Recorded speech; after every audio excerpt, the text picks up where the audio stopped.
So this is a discussion of repeatability for the data analysis controlled assessment.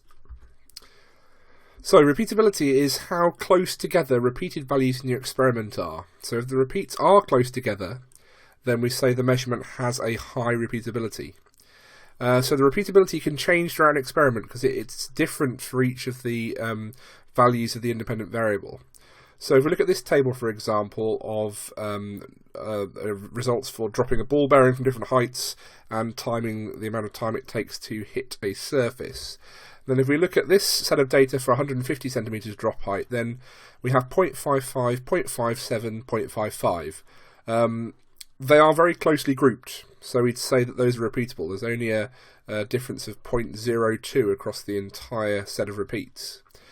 On the opposite side of that, if we look at the data above it for the 100 centimeter drop height, we've got 0.41, 0.44, 0.49, so 0.08, 4 times the spread of results there as in the bottom one. So we'd say that the 100 centimeter drop height readings show lower repeatability as they are less closely grouped.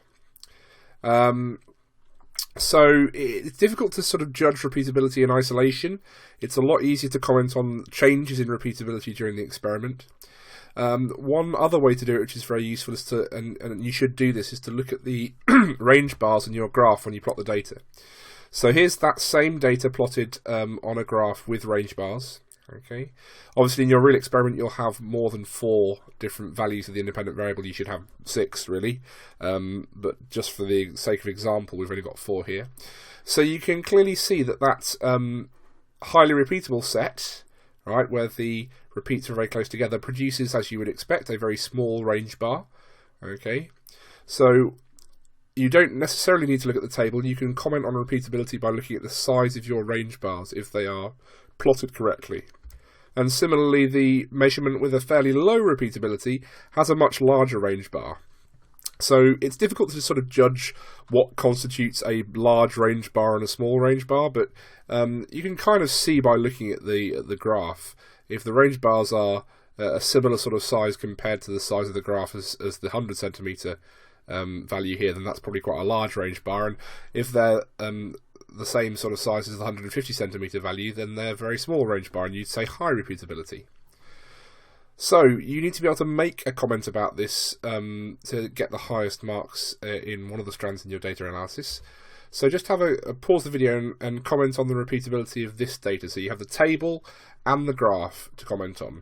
You might also want to think about what might have caused the low repeatability of the 30-second charging time here. So this is our experiment that we've used before as an example of the charging of a electric car and the distance it can travel. Okay, so pause the video and we'll go through an example of an answer in a second. Okay, so what could you have written? Well, it's good to comment on the general repeatability of the whole experiment. So if you can see, there are 3 points here out of the 4 which show quite a high repeatability because the range bars are small.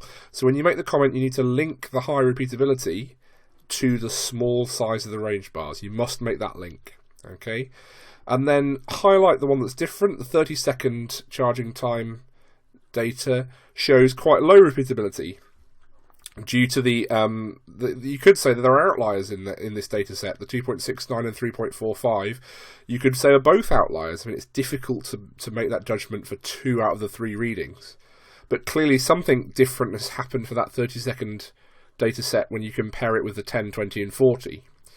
And usually when you have low repeatability, it's because you haven't properly controlled all the variables you should have controlled. So something's changed. So in this case, it could have been, the brightness of the lamp, the charging lamp, the distance away that you are holding the car from the charging lamp. Okay, so the good conclusions to your experiment will have this kind of information in it.